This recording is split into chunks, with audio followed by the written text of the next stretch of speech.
Hello students, आज हम ampere circuital law की सेकंड एप्लीकेशन के बारे में पढ़ेंगे, जिसमें हम किसी लॉन्ग स्ट्रेट सोलेनॉइड की एक्सिस पर मैग्नेटिक फील्ड फाइंड करेंगे। तो सबसे पहले तो हम बात करते हैं सोलेनॉइड क्या होता है। सोलेनॉइड होता है कि अगर हम किसी भी हेलिकल लूप पर इंसुलेटेड वायर को टाइटली बाउंड कर दें, अगर हम किसी भी हेलिकल लूप लें, टाइटली बाउंड कर दें किसको, इंसुलेटेड वायर को, मतलब ये हुआ कि अगर हम कोई भी एक सिलेंड्रिकल ऑब्जेक्ट लें, कोई भी एक सिलेंड्रिकल ऑब्जेक्ट, वो वुडन का बना हो सकता है, वो कार्डबोर्ड का बना हो सकता है। अगर इस तरह से कोई एक सिलेंड्रिकल कार्डबोर्ड ले लेते हैं हम, ऐसा आप क्लास 10th में थोड़ा सा पढ़े होंगे इसके बारे में, हम रिपीट किए दे रहे हैं, और इसके ऊपर तार के कई सारे फेरे लपेट दें, इस पर हम तार के कई सारे फेरे लपेट दें, जो वायर होगा आपका वो कैसा भी हो सकता है, कॉपर वायर भी हो सकता है, इस पे हम कई सारे फेरे तार के लपेट दें, तो इसको हम सोलेनॉइड बोलेंगे। ये सोलेनॉइड कार्डबोर्ड नहीं है। सोलेनॉइड मेन रूप से इन वायर का मुड़ा हुआ शेप है। सोलेनॉइड, ये जो वायर्स हैं, वायर्स का मुड़ा हुआ शेप, यानी वायर्स का अगर ऐसा शेप हम यूज कर रहे हैं तो इसको बोलते हैं सोलेनॉइड। यानी जो हेलिकल शेप है वायर का, वायर के, इंसुलेटेड वायर के हेलिकल शेप को हम सोलेनॉइड कह देंगे, ऐसा भी हम बोल सकते हैं। लेकिन वायर कैसा होना चाहिए, करंट कैरिंग वायर होना चाहिए, नहीं इसमें करंट फ्लो हो रही हो। तो सोलेनॉइड की अगर हम बात करें तो a solenoid is a tightly bound helical loop from an insulated wire such that its length is very large. ये बात समझनी है कि इसकी लेंथ, यानी सोलेनॉइड हम उसको बोलेंगे जिसकी लेंथ बहुत ज़्यादा हो, लेंथ बहुत ज़्यादा हो कंपेयर टू इस डायमीटर, इसकी मोटाई यानी इसके डायमीटर के कंपेयर में इसकी लेंथ बहुत ज़्यादा होनी चाहिए, इसको हम सोलेनॉइड बोलेंगे। ठीक है, तो सोलेनॉइड आपको समझ में आया। हमने कहा सोलेनॉइड इस कार्डबोर्ड से सेंस नहीं है कि हम किसके ऊपर तार के फेरे लपेट रहे हैं, हम तार के फेरे यानी तार को, जो वायर है हमारे पास, उसको हम हेलिकल शेप दे रहे हैं, इसको हम सोलेनॉइड बोलेंगे। यानी इस टर्न में बाउंड करें, ये सारे जो छल्ले जैसे बन रहे हैं, रिंग बन रही है, वो सारी सर्कुलर है, ये सारी रिंगे सर्कुलर है, यानी कुछ ऐसा शेप बनाएंगे। ये सारी सर्कुलर रिंगे हैं, ये सारी सर्कुलर रिंग्स हैं, इनके इस शेप को हम सोलेनॉइड बोलते हैं, जिसमें करंट फ्लो हो रही हो, जिसमें करंट फ्लो हो रही हो। ऐसे करंट इसमें आई जाएगी, यहाँ पे आई होगी, यहाँ पे आई, ये इस तरह से, यहाँ तक तो करंट नीचे आएगी, फिर करंट ऊपर उठेगी, यहाँ से करंट ऐसे जाएगी, फिर करंट नीचे आई, यहाँ से फिर से करंट ऊपर उठी, मतलब इस तरह का जो शेप बन के तैयार होगा, इसको हम सोलेनॉइड कहते हैं। तो हम इस कार्डबोर्ड को सोलेनॉइड नहीं कहते, हम इस वायर के हेलिकल शेप को सोलेनॉइड कहते हैं, जो इस तरह से रिंगे बना रहा है। इतनी बात क्लियर हुई होगी आपको। अब देखिए इस सोलेनॉइड के हम एक्सिस पर, अच्छा एक्सिस क्या होगा इसका, एक्सिस होगा ये जितनी रिंगे हैं सबके सेंटर से पास होते हुए कोई लाइन हम ड्रॉ करें, ये जितनी भी रिंगे बनी हैं सबके सेंटर से पास होते हुए कोई लाइन ड्रॉ करें, तो इसको बोलेंगे एक्सिस ऑफ सोलेनॉइड। जितनी भी रिंगें बनी हुई हैं सबके सेंटर से पास होते हुए कोई लाइन ड्रॉ करें, तो इसको बोलेंगे एक्सिस ऑफ सोलेनॉइड। ये सोलेनॉइड की एक्सिस होगी जिस पर हमें मैग्नेटिक फील्ड फाइंड करना है, जिस पर हमें मैग्नेटिक फील्ड फाइंड करना है। और किसकी हेल्प से फाइंड करना है, एम्पियर सर्किटल लॉ की हेल्प से। तो एम्पियर सर्किटल लॉ तो अभी हम अप्लाई कर सकते हैं जब एक एम्पियर लूप बनाए। एम्पियर लूप का मतलब, जैसे आपने गॉस थ्योरम पढ़ी होगी, उसमें हम गॉसियन सरफेस लेते थे क्लोज लूप बनाने के लिए, तो वैसे ही एम्पियर सर्किटल लॉ भी क्लोज लूप के लिए ही अप्लाई होता है। आपने एम्पियर सर्किट लॉ पढ़ा होगा, नहीं पढ़ा है तो इसके ठीक पहले के वीडियो आप देख लीजिएगा, जिसमें एम्पियर सर्किटल लॉ को एक्सप्लेन किया गया है। एम्पियर सर्किटल लॉ भी क्लोज लूप के लिए ही अप्लाई होता है। तो सबसे पहले तो अगर हमें इसकी एक्सिस पर एम्पियर सर्किटल लॉ की हेल्प से मैग्नेटिक फील्ड निकालना है, तो पहले तो एक क्लोज लूप बनाइए। जो क्लोज लूप हम बनाएंगे वो कैसा होगा, क्लोज लूप की दो खासियतें होनी चाहिए। सबसे पहली खासियत होनी चाहिए कि वो सिमेट्रिक होना चाहिए और उसके हर एक पॉइंट पे मैग्नेटिक फील्ड सेम होना चाहिए। सबसे पहली खासियत, वो क्लोज लूप जो भी हम लेंगे वो सिमेट्रिक होना चाहिए और उसके हर एक पॉइंट पर मैग्नेटिक फील्ड सेम होना चाहिए। अगर हम ये एक सोलेनॉइड लें जिसमें करंट फ्लो कराएं, सोलेनॉइड हमने आपको बताया कि सोलेनॉइड होगा क्या, कि जिसमें एक करंट कैरिंग वायर होगा और उस वायर को हम इस तरह से सर्कुलर यानी रिंग के फॉर्म में बेंड कर देंगे, जैसे स्प्रिंग। हमने ये एक सोलेनॉइड लिया और इसमें करंट फ्लो कराई। करंट फ्लो कराते ही, अब ऑस्टन ने बताया था कि अगर किसी वायर में करंट फ्लो होगी तो उसके सराउंडिंग मैग्नेटिक फील्ड जनरेट होगा, तो इसमें भी ऐसा ही होगा कि अगर इसमें करंट फ्लो हो रही है तो इसके सराउंडिंग मैग्नेटिक फील्ड बनेगा। मैग्नेटिक फील्ड बनेगा मतलब ये बिहेव करने लगेगा एक मैग्नेट की तरह। अगर ये एक मैग्नेट की तरह बिहेव करेगा तो इससे भी मैग्नेटिक फोर्स लाइन जनरेट होंगी। जिस तरह से मैग्नेट से मैग्नेटिक फोर्स लाइन जनरेट होती हैं, तो अगर ये एक मैग्नेट की तरह बिहेव करेगा तो इसमें भी मैग्नेटिक फोर्स लाइन निकलेंगी। ये जो मैग्नेटिक फोर्स लाइन्स होंगी वो कैसे इसमें निकलेंगी, तो सोलेनाइड में आप जानते हैं, जैसे अगर हम किसी मैग्नेट की बात करें, बार मैग्नेट, देखिए सोलेनाइड जो होता है वो एक बार मैग्नेट की तरह ही बिहेव करता है।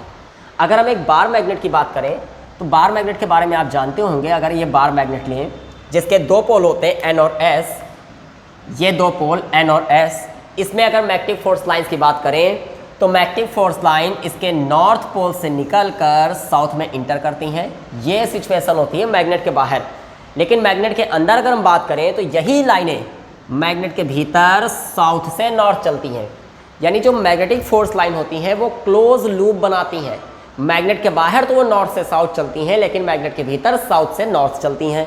ऐसे ही नीचे भी होगा, मैग्नेट के बाहर तो नॉर्थ से साउथ चलेंगी, लेकिन मैग्नेट के भीतर साउथ से नॉर्थ चलेंगी।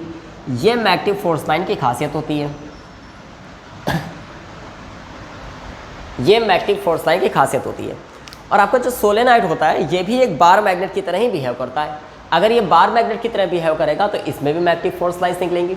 और कैसे निकलेंगी, ठीक वैसे ही मैग्नेट के बाहर हमें एक पोल को नॉर्थ मानेंगे, एक को साउथ, तो ये मैग्नेट के बाहर तो नॉर्थ से साउथ गई, लेकिन मैग्नेट के भीतर कैसे चलेंगी, उल्टा। यानी दोनों तरफ से नहीं, क्लोज लूप बनाएंगी ये लाइनें क्लोज लूप बनाएंगी।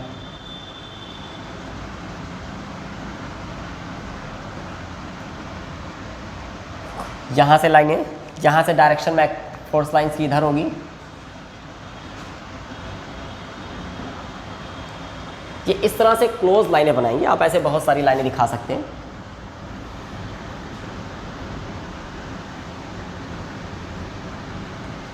यानी ऐसे क्लोज लाइनें बनेंगी ये, ठीक है, इस तरह से क्लोज लाइनें बनेंगी।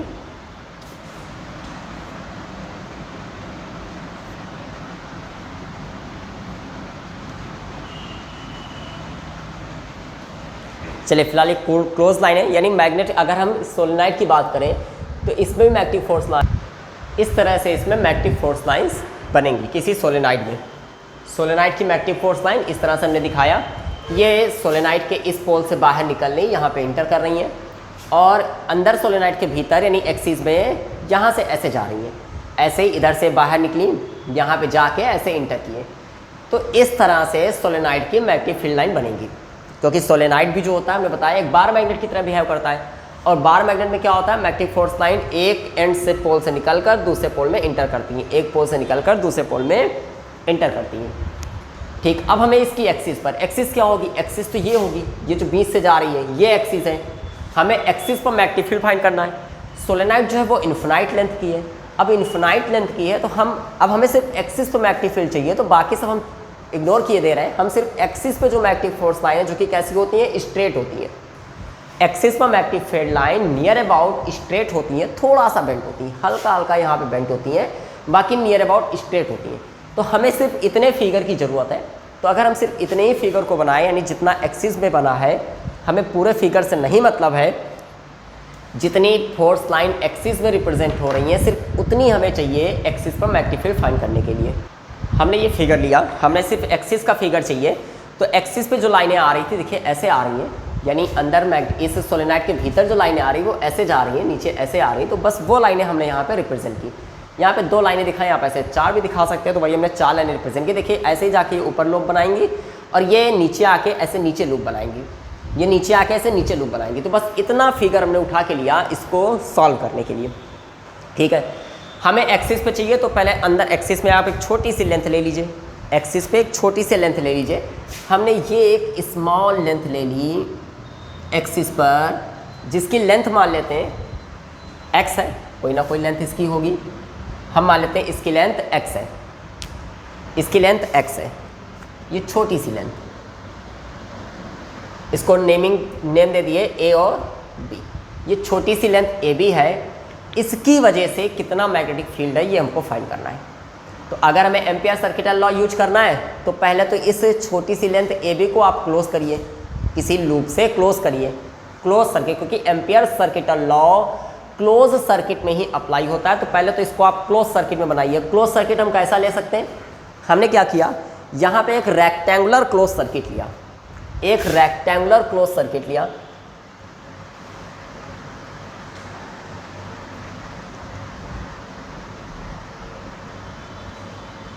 ये रेक्टेंगुलर क्लोज सर्किट लिया, इसको नाम दे दिया,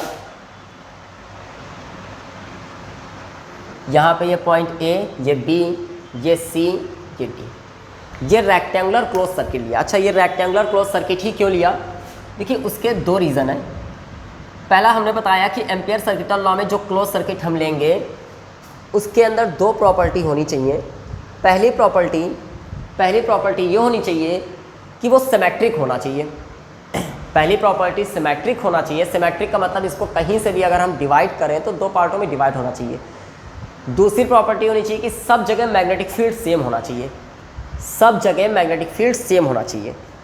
अब सिमेट्रिकली मैग्नेटिक फील्ड देखें तो ए से बी तक के जितने भी पॉइंट होंगे, ए से बी तक की जितने भी पॉइंट होंगे उन सब जगह मैग्नेटिक फील्ड सेम होगा, क्योंकि सोलेनोइड के भीतर के सारे पॉइंट, ए से बी तक के सारे पॉइंट, क्योंकि ये स्ट्रेट है, सबके लिए एंगल सेम है, सबके लिए एंगल सेम है। और मैग्नेटिक फील्ड के लिए फॉर्मूला जो एम्पियर ने दिया था वो कहाँ से स्टार्ट हुआ था, वेक्टर यहाँ से B D L cos theta, यहाँ से मैग्नेटिक फील्ड स्टार्ट हुआ था। मैग्नेटिक फील्ड उन्होंने इस फॉर्मूले की हेल्प से दिया था।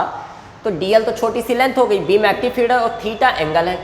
अगर हम इस स्ट्रेट लाइन ए बी की बात करें तो सबके लिए एंगल क्या है, सेम है। अच्छा, दूसरा एंगल यहाँ पे सबके लिए सेम है।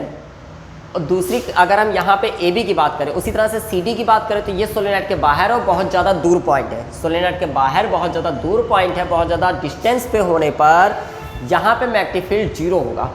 सी डी के हर एक पॉइंट पे मैग्नेटिक फील्ड जीरो होगा, क्योंकि बहुत ज़्यादा डिस्टेंस पे है ये। क्लियर?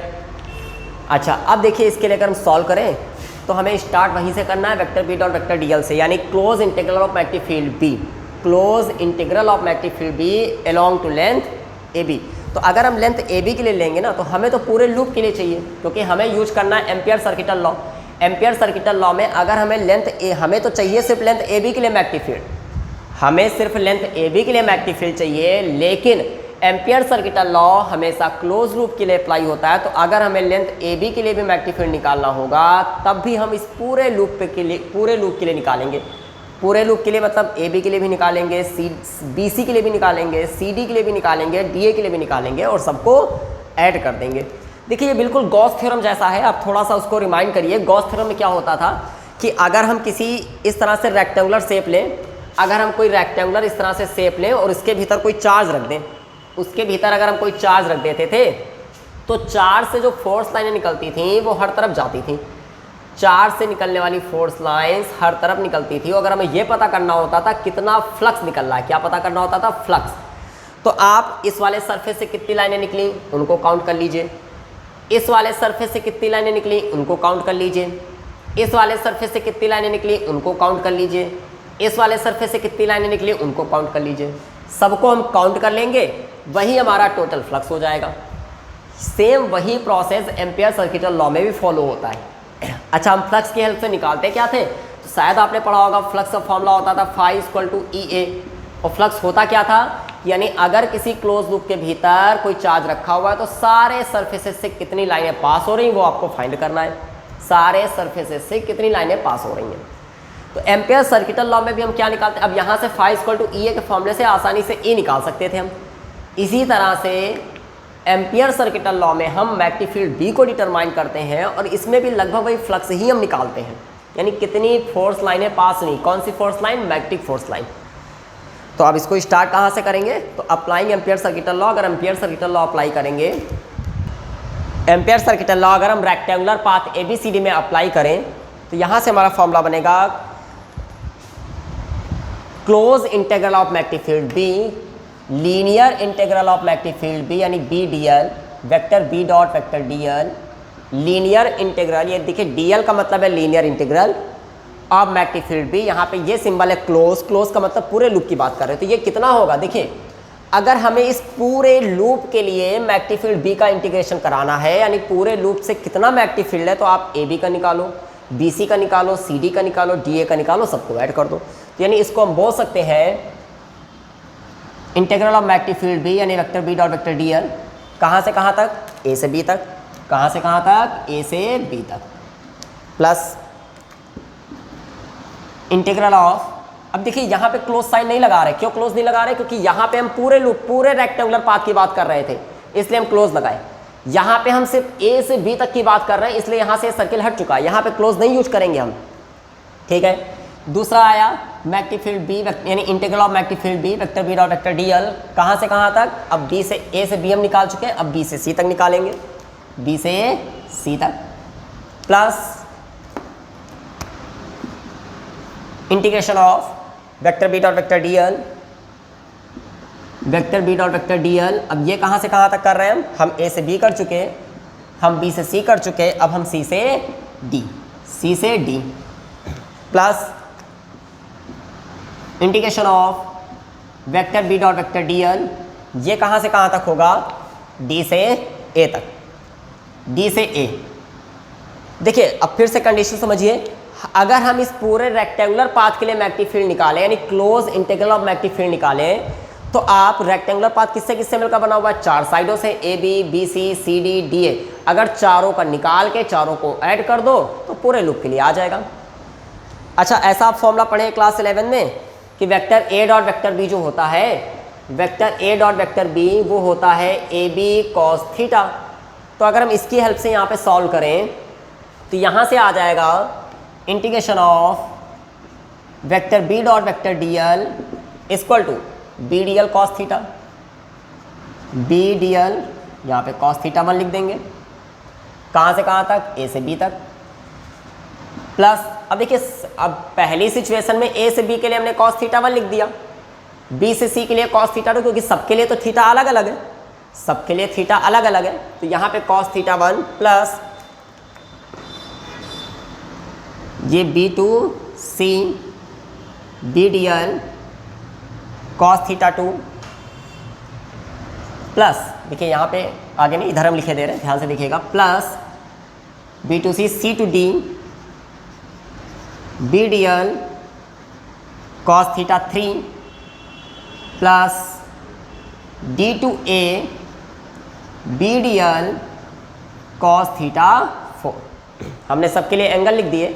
अब ये थीटा 1, थीटा 2, थीटा 3, थीटा 4 ये एंगल किसके किसके बीच के हैं, ये एंगल है मैग्नेटिक फील्ड बी और डीएल के बीच के, मैग्नेटिक फील्ड बी और डीएल के बीच के। अब मैग्नेटिक फील्ड बी और डीएल के अगर हम एंगल की बात करें तो यहाँ पर मैग्नेटिक फील्ड तो स्ट्रेट है, देखिए ये मैग्नेटिक फील्ड की डायरेक्शन आप देख रहे हैं ऐसे जा रहा है, और डीएल क्या है, डीएल लेंथ है, कहाँ से कहाँ तक की, ए से बी तक की, तो ए से बी तक की लेंथ भी स्ट्रेट जा रही है, यानी दोनों के बीच का एंगल थीटा 1 होगा 0, थीटा 1 कितना होगा 0। तो हम बोल सकते हैं यहाँ पे कि थीटा 1 हो जाएगा 0, ठीक है। कॉस 0 की वैल्यू कितनी होती है, थीटा 1 0 हो जाएगा। और एंगल, अच्छा दूसरे पहले एंगल की बात कर लेते हैं हम। अब अगर हम बी से सी में जाएं थीटा 2, तो थीटा 2 भी बी और डीएल के बीच का एंगल है, तो बी कहाँ है, बी मैग्नेटिक फील्ड तो देखिए हमारा इधर जा रहा है, और डीएल कहाँ है, डीएल कौन सा, बी से सी, बी से सी की लेंथ ये गई, एंगल कितना हो गया 90। आप समझ सकते हैं कि मैग्नेटिक फील्ड हमारा देखिए इधर जा रहा है, मैग्नेटिक फील्ड ये जा रहा है, और बी से सी लाइन ऊपर गई, बी से सी लाइन ऊपर गई, ये डीएल हुआ, ये मैग्नेटिक फील्ड बी हुआ, एंगल हुआ 90, तो थीटा 2 हो गया 90। उसी तरह से सी से डी की बात करें तो सी से डी इधर जा रहा है, मैग्नेटिक फील्ड इधर जा रहा है, तो आपका जो थीटा 3 होगा वो 180 होगा, थीटा 3 180 होगा।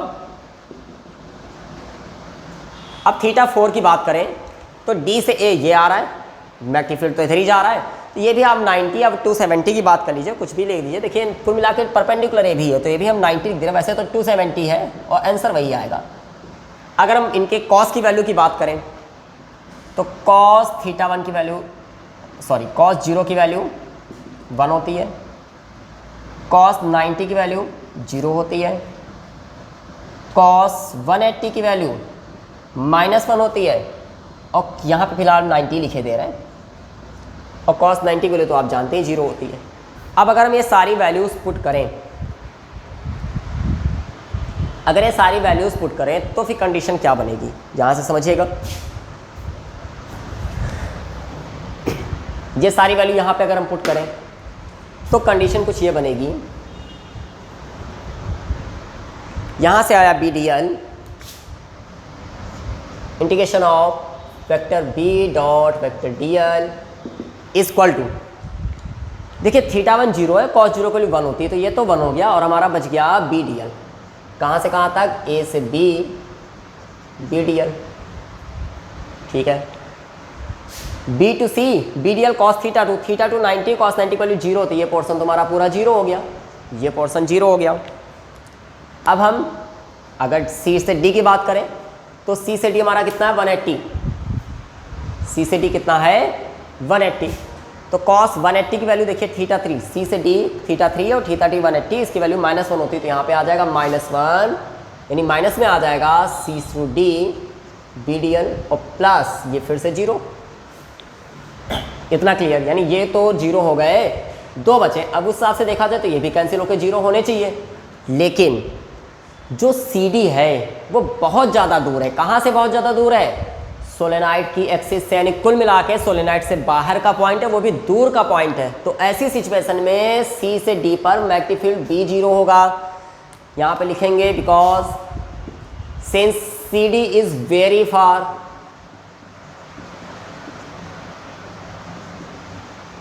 From solenoid, therefore magnetic field at CD is 0, यानी अब CD पे जब मैग्नेटिक फील्ड B ही 0 हो गया, मैग्नेटिक फील्ड B 0 हो गया तो पूरा पोर्शन ही 0 हो जाएगा।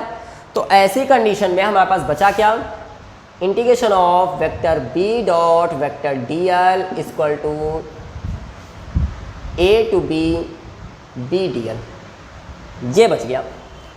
अच्छा, अभी इंटीग्रेशन की सिंबल के अंदर वही रह सकता है जिसके पास D होगा। D किसके पास है, L के पास, तो B को बाहर कर लीजिए, यानी यहाँ से फॉर्मूला बना हमारा integration of vector B dot vector DL equal to B बाहर आ गया, integration of A to B DL। अच्छा, DL क्या थी, एक छोटी सी लेंथ थी और उसका इंटीग्रेशन करा दिए तो पूरी लेंथ, कहाँ तक पूरी लेंथ, A से B तक की पूरी लेंथ, A से B तक की पूरी लेंथ को कितना मान के चल रहे हैं हम, x।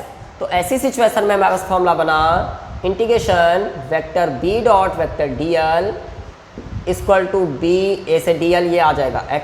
ये x कैसे आया, तो कि आपको पता होना चाहिए कि integration of A to B DL की वैल्यू जो होगी वो x होगी। ये x क्यों भी समझ में आई बात ना, क्योंकि DL थी एक छोटी सी लेंथ, हम इसका इंटीग्रेशन करा देंगे मतलब पूरी लेंथ, कहाँ तक पूरी लेंथ, लिमिट कहाँ से कहाँ तक, A से B तक, तो A से B तक की पूरी लेंथ को हम x मान रहे हैं, तो ये bx आ गया। इसको कोई इक्वेशन मान लीजिए, इक्वेशन फर्स्ट।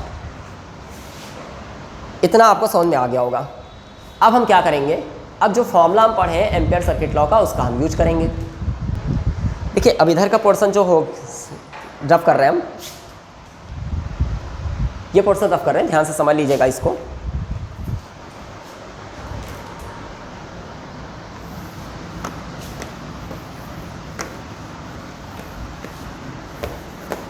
देखिए एम्पियर सर्किट लॉ का फॉर्मूला यूज करने का मतलब है, वी नो दैट, हम यहाँ पे लिखेंगे वी नो दैट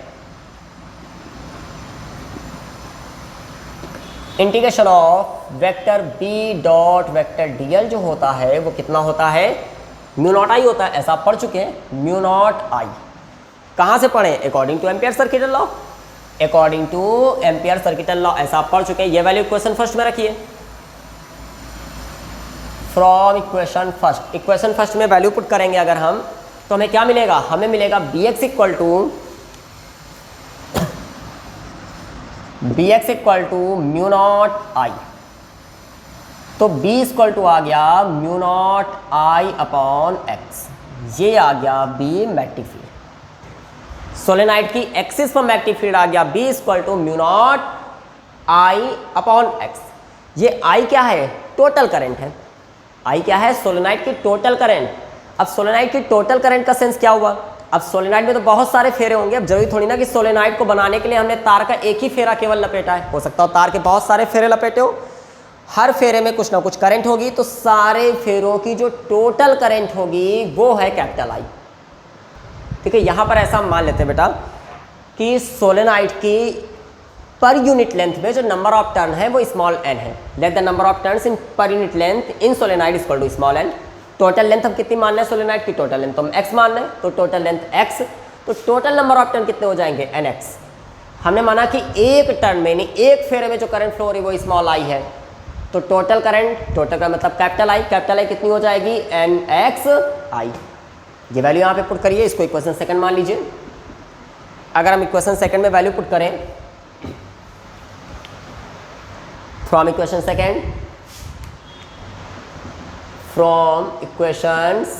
सेकंड में वैल्यू पुट करते हैं तो b आएगा b equal to mu naught i की जगह पर nxi अपॉन x से x cancel, b equal to mu naught ni। यहाँ n क्या है, number of turn in per unit length, यानी यूनिट लेंथ में कितने नंबर ऑफ टर्न है, और स्मॉल आई क्या है, स्मॉल आई है कि एक टर्न में कितनी करंट फ्लो हो रही है, एक टर्न में कितनी करंट फ्लो हो रही है। तो ये डेरिवेशन हो गया कि सोलेनाइड की एक्सिस पर कितना मैग्नेटिक फील्ड होगा।